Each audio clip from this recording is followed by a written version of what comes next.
بسم اللہ الرحمن الرحیم۔ السلام علیکم۔ حضور پاک صلی اللہ علیہ وسلم کی ازواج محترات، حضور پاک صلی اللہ علیہ وسلم کی نکاح میں آنے والی پہلی ام المومنین خاتون حضرت خدیجہ رضی اللہ تعالی عنہا تھی۔ شادی کے وقت آپ صلی اللہ علیہ وسلم کی عمر 25 سال تھی اور حضرت خدیجہ رضی اللہ تعالی عنہا کی عمر 40 سال تھی۔ حضور پاک صلی اللہ علیہ وسلم کی حضرت خدیجہ رضی اللہ تعالی عنہا سے پہلی اولاد حضرت قاسم تھے اور آخری اولاد حضرت فاطمہ رضی اللہ تعالی عنہا تھی۔ ام المومنین حضرت خدیجہ 2 مرتبہ کی بیوہ تھی۔ پہلے شوہر سے ایک بیٹی تھی جس کا نام ہند تھا اور دوسرے شوہر سے ایک ہی بیٹا تھا جس کا نام بھی آپ نے ہند ہی رکھا تھا۔ حضرت ہند جنگ جمل میں شہید ہوئی تھی۔ حضرت خدیجہ رضی اللہ تعالی عنہا مکہ مکرمہ میں قریش کی ایک معزز قبیلے میں پیدا ہوئی۔ حضرت خدیجہ رضی اللہ تعالی عنہا نے ہجرت سے 3 سال قبل 65 برس کی عمر میں ماہ رمضان المبارک میں وفات پائی۔ اس وقت چونکہ نماز جنازہ کی شرعی حکم کا نفاذ نہیں ہوا تھا، اس لیے انہیں اسی طرح دفن کر دیا گیا۔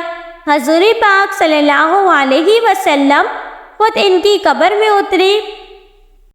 حضور پاک صلی اللہ علیہ وسلم کی دوسری شادی حضرت سودا بنت زمعہ رضی اللہ تعالی عنہا سے ہوئی، وہ بھی پہلے بیوہ تھی۔ حضرت سودا رضی اللہ تعالی عنہا کی پہلے شوہر کا نام سکران رضی اللہ تعالی عنہا تھا جو وفات پا چکے تھے، اور حضرت سودا رضی اللہ تعالی عنہا کا ان سے ایک بیٹا تھا جس کا نام عبد الرحمن تھا، جنہوں نے جنگ جلولہ میں شہادت حاصل کی۔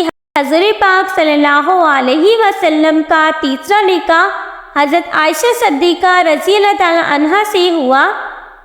آپ صلی اللہ علیہ وسلم سے نکاح کے وقت آپ کی عمر 6 برس تھی، اور بعض روایات میں آپ کی رخصتی کی عمر 9 سال اور بعض میں 11 سال بتائی گئی ہے، اور اس پر بعض لوگ اتنی کم عمری میں نکاح اور رخصتی پر اعتراض کرتے ہیں، لیکن ان کا یہ اعتراض اہل عرب کی کلچر اور معاشرت سے لا علمی کی بنیاد پر ہے، کیونکہ اگر ہم اپنے اس معاشرے یا دور کے اعتبار سے دیکھیں تو لگتا ہے کہ 9 سال کی لڑکی شادی کی قابل نہیں ہوتی، لیکن اہل عرب کی تاریخ بتاتی ہے کہ اس وقت 9 سال کی لڑکی قد و جسامت کے لحاظ سے شادی کی قابل ہوتی تھی، اور اس وقت اتنی عمر کی بچی کی شادی کر دی جاتی تھی، اور اس کے ساتھ ساتھ اس میں دینی طور پر یہ حکمت بھی پوشیدہ تھی کہ امت کو معلوم ہو جائے کہ جس طرح بڑی عمر کی لڑکی سے شادی نکاح جائز ہے، اسی طرح چھوٹی عمر کی لڑکی سے بھی نکاح جائز ہے،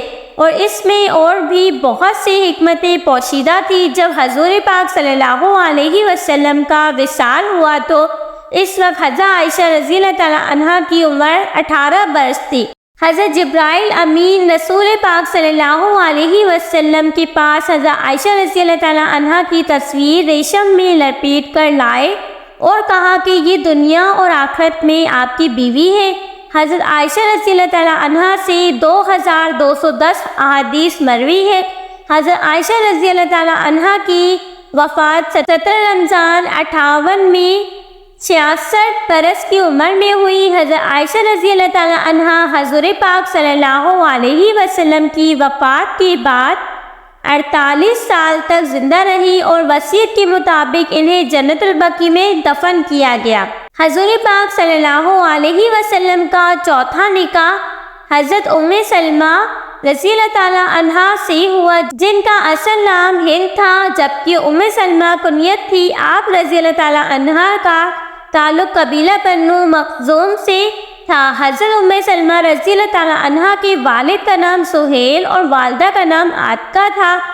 حضرت ام سلمہ رضی اللہ تعالی عنہا پہلے عبداللہ بن عبد الاسد کے نکاح میں تھی، جو ابو مسلمہ کے نام سے مشہور تھے۔ وہ حضور پاک صلی اللہ علیہ وسلم کی رضاعی بھائی تھے۔ حضرت ام سلمہ رضی اللہ تعالی عنہا اپنے شوہر کے ساتھ ہی اسلام قبول کیا تھا اور ان کے ساتھ ہی سب سے پہلے حبشہ ہجرت کی۔ ابو سلمہ بڑے بہادر شہسوار تھے۔ انہوں نے غزوہ بدر اور غزوہ احد میں حصہ لیا۔ غزوہ احد میں چند زخم آئے جو ٹھیک نہ ہو سکے، چنانچہ 8 جمادی الثانی 4 ہجری میں وفات پا گئے۔ ان کی نماز جنازہ حضور پاک صلی اللہ علیہ وسلم نے خود پڑھائی۔ حضور پاک صلی اللہ علیہ وسلم سے نکاح کے وقت حضرت سلمہ رضی اللہ تعالیٰ عنہ کی ایک صاحبزادی زینب اور 2 بیٹوں عمر اور درہ کی ماں تھی۔ یہ نکاح 4 ہجری میں ہوا تھا۔ حضرت ام سلمہ رضی اللہ تعالیٰ عنہ نے 55 ہجری میں وفات پائی۔ انہوں نے 84 سال کی عمر پائی۔ ان کی نماز جنازہ حضرت ابو ہریرہ رضی اللہ تعالیٰ عنہ نے پڑھائی اور ان کو جنت البقیع میں دفن کیا گیا۔ حضور پاک صلی اللہ علیہ وسلم کا 5واں نکاح ام المومنین حضرت زینب رضی اللہ تعالیٰ عنہ سے ہوا۔ چونکہ وہ فقراء و مساکین کو بڑی فراخ دلی سے کھانا کھلاتی تھی، اس لیے ام المساکین کی کنیت سے مشہور ہوئی۔ حضرت زینب رضی اللہ تعالیٰ عنہ کا پہلا نکاح حضرت عبداللہ بن حجر رضی اللہ تعالیٰ عنہ سے ہوا تھا، جنہوں نے غزوہ احد میں شہادت پائی۔ حضور پاک صلی اللہ علیہ وسلم سے نکاح کے بعد حضرت زینب رضی اللہ تعالیٰ عنہ آپ صلی اللہ علیہ وسلم کے پاس 2-3 ہفتے ہی رہ سکی تھی کہ ان کی وفات ہو گئی۔ وفات کے وقت ان کی عمر 30 برس تھی۔ حضور پاک صلی اللہ علیہ وسلم کی زندگی میں حضرت خدیجہ رضی اللہ تعالیٰ عنہا کے بعد حضرت زینب رضی اللہ تعالیٰ عنہا اور حضرت ریحانہ رضی اللہ تعالیٰ عنہا ہی ایسی ازواج محترمات تھی جنہوں نے وفات پائی۔ ان کی نماز جنازہ خود حضور پاک صلی اللہ علیہ وسلم نے پڑھائی اور جنت البقیع میں دفن کیا۔ حضور پاک صلی اللہ علیہ وسلم کا 6واں نکاح حضرت حفصہ رضی اللہ تعالیٰ عنہا سے ہوا، جو حضرت عمر فاروق رضی اللہ تعالیٰ عنہ کی بیٹی تھی۔ حضرت حفصہ رضی اللہ تعالیٰ عنہ کی پہلے شادی حضرت خیس بن حذافہ رضی اللہ تعالیٰ عنہ سے ہوئی۔ ان کے ساتھ ہی مدینہ ہجرت کی۔ حضرت خیس بن حذافہ رضی اللہ تعالیٰ عنہ غزوہ بدر میں زخمی ہوئے اور انہی زخموں کی وجہ سے آپ نے جام شہادت نوش فرمایا۔ حضرت حفصہ رضی اللہ تعالیٰ عنہ حافظ قرآن تھی اور پڑھی لکھی تھی۔ حضرت عائشہ رضی اللہ تعالیٰ عنہ کے بعد سب سے زیادہ احادیث ان سے ہی مروی ہے۔ حضرت حفصہ رضی اللہ تعالیٰ عنہ نے مدینہ منورہ میں وفات پائی۔ گورنر مدینہ منورہ مروان بن حکم نے ان کی نماز جنازہ پڑھائی اور جنازے کو کندھا دیا۔ آپ رضی اللہ تعالیٰ عنہ کو جنت البقیع میں دفن کیا گیا۔